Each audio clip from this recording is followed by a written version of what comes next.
16 dernière chronique sur les élections européennes alors qu'on vote dimanche.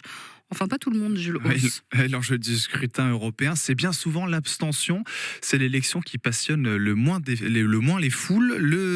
La maire d'Ailly-sur-Somme, elle, veut réduire au maximum cette abstention. Ça fait 2 mois qu'elle mobilise les habitants de sa commune. Elle veut faire de sa commune, 3000 habitants, celle avec le plus faible taux d'abstention en France, en visant en particulier la jeunesse, Pierre-Antoine Lefort. Dimanche, Séverine, croisée à 2 pas de la mairie, ira glisser son bulletin dans l'urne, mais sans certitude. C'est un devoir et j'y tiens, mais c'est vrai que je vous avoue, entre peste et choléra, comme on dit, difficile de choisir. Les gens sont un peu dégoûtés, je pense, de la politique et aller voter, ça va être un effort, je pense, pour beaucoup de personnes. Même réaction du côté de Pascal. Ça serait bien que tout le monde se déplace, parce que c'est une élection quand même importante. C'est un droit qu'on a, donc il faut le garder. Pascal le confesse, les réalisations concrètes de l'Europe près de chez lui, il ne les connaît pas.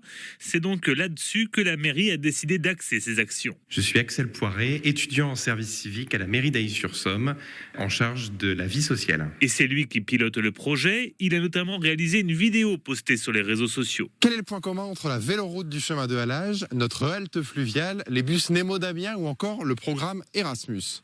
À votre avis? On a montré des exemples de projets qui ont reçu un subventionnement de l'Union européenne. Donc c'est le cas de notre halte fluviale ou encore de la véloroute qui traverse une bonne partie de la commune.